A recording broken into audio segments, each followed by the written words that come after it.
honor God's word and sing. Thy word is a lamp unto my feet and a light unto my path. Let's give the Lord a big hand. We want to learn from you today, Jesus. John 13, verse 34 to 35. So now I am giving you a new commandment. Love each other. Just as I have loved you, you should love each other. Your love for one another will prove to the world that you are my disciples. Thy word of God.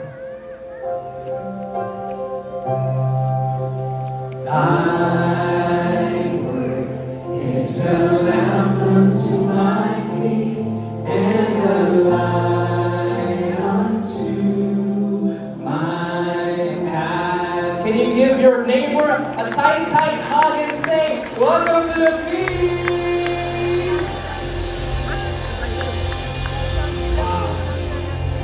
So welcome back to our series called to Witness. Everybody say, called to Witness. And the title of our talk today is The Mess of a Loving Community, Part 1. Everybody say Part 1. Part 1. And our one big message today is God is making us a loving community. Preach that to the person beside you. God is making us a loving community. God is making us a loving community. So you will sit down.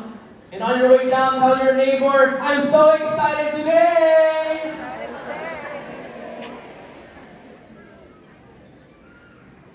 There was this one time, I was invited to give a talk in a school. And then after my talk, I had dinner with the teachers there and some of the staff. And so it was really fun. We were exchanging stories, swapping stories, heartwarming stories, funny stories about their students. And I was also sharing my experience when I was a student. And then we got into a conversation about faith. And in front of me was this CL teacher, a CL Catholic teacher.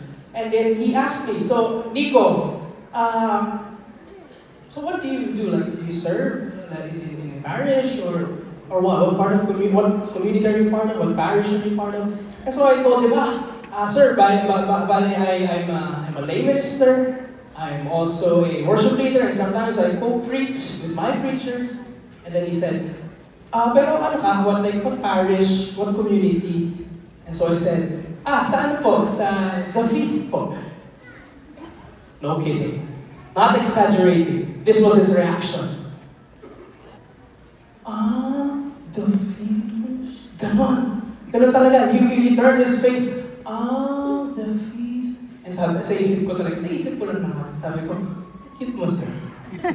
Cute mo sir. Sa isip ko lang yun.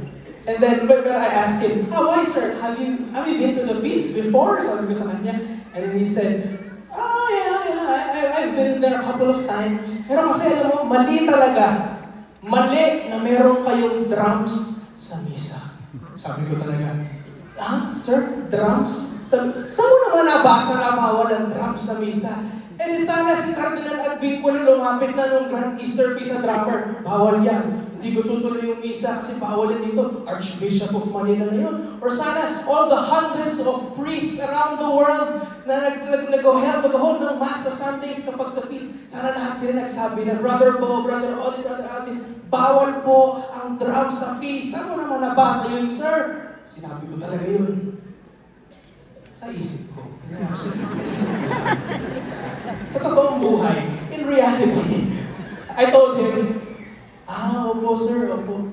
Aralin ko na lang po yan. Minsan, kailangan mo umuha na lang. Amen or amen? Because I was debating within myself. I was thinking, if I debate with this person, will it bring me closer to Jesus? Or will it bring him also closer to Jesus? Or malalayo lang kami parehas? We have built up resentment and hatred toward each other. Because I don't want to give him another reason why he doesn't want to go to the feast. Because he already has this one reason. His one reason, mali na mayroon kayong drums sa misa. Tapos pag nakipagdebate pa ako sa kanya, now there will be a second reason. Tapos ang pangit pang ugali ng preacher nila. So I didn't want to add another reason to him. And then another time, college professor, and this was in front of people also, college professor, he already knows that I co-preach, and he already knows I'm a lay minister, a worship leader, ganyan. He knows that I'm already part of the feast. And so he asked me, preacher ka? Ano, parang pare-parehas yung tono ng mga judgment. Parang isa lang yung tono nila. Parang may seminar ba yun? Parang, preacher ka? Yes po, sometimes I co-preach at the feast, ganyan. Bakit? Ano bang tinapos mo? Sabi niya sa akin. Sabi ko, actually ano po, marketing po, sir. Oh, ba't ka nagtuturo? Marketing ka pala. Ako, I have a PhD in theology. Sabi niya yun, sa harap ng tao. Alam mo, yan yung problema sa the feast. Sabi niya, kung sino-sino na lang yung kinukuha nilang mga preacher. Wala namang background sa theology. Sabi niya talaga, in front of people. And you know what? Sa loob-loob ko lang, guys. Sa loob-loob ko lang. Ang remark ko dun sana, you know, you should be thankful. You should thank Jesus today that I have been already changed by the feast. Because if sinabi mo to sa akin, hindi pa ako nagbabago. Talaga naman, sir! Sir! Talaga, sir. Minsan gano'n, no? Who can relate here? Minsan mapasabi ka na lang, swerte ka bro, mag-feast na ako. Swerte ka sis, ay talaga. Nakikipagsabunutan ako dito, pero hindi, nag-feast na ako eh. Okay? Binago na ako ni Lord eh. Amen? But that's the sad thing. You know, I have Muslim friends. I have Iglesia ni Cristo friends. I have Protestant friends. And they never once judged my faith. Talagang kapwa katoliko ko pa. Yun ang judge sa akin. My fellow Catholics were the ones judging me and my faith. And this is why a lot of people love Christ but hate Christians. Everybody say, This is why a lot of people love Christ but hate Christians. In a research, Barna Group research says that young outsiders of the feast, young outsiders of the church see Christians, 87% of them see us as judgmental. 87%, that's a big number. And 85% of them see Christians as hypocritical. Huwag na tayo lumayo. We all have that tita or that cousin na puro post ng do not judge, do not judge. Pero valedictorian ng chismis na kami reunion.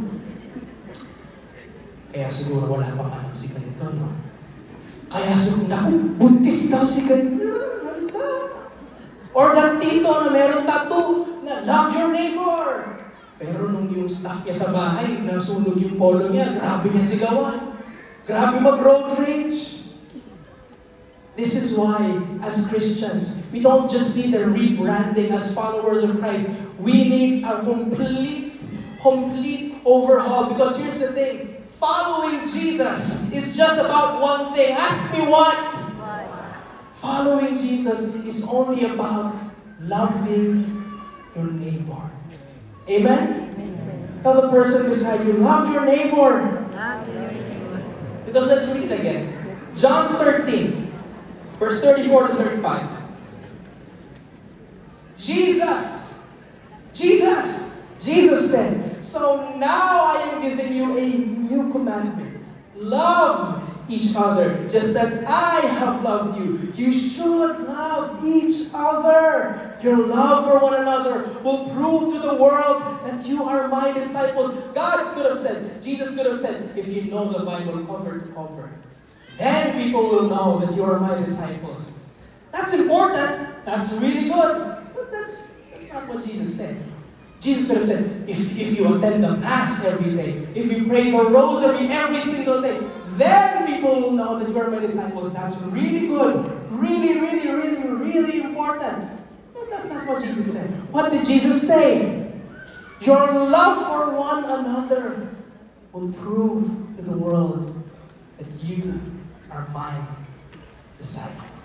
Amen? Preach to the person beside you. God is making us a loving community. God is making us a loving community. Now let me call on a literal big brother of mine, Brother Ayo Barcelona. Wow. Give a hand to Brother Nico Narvaez.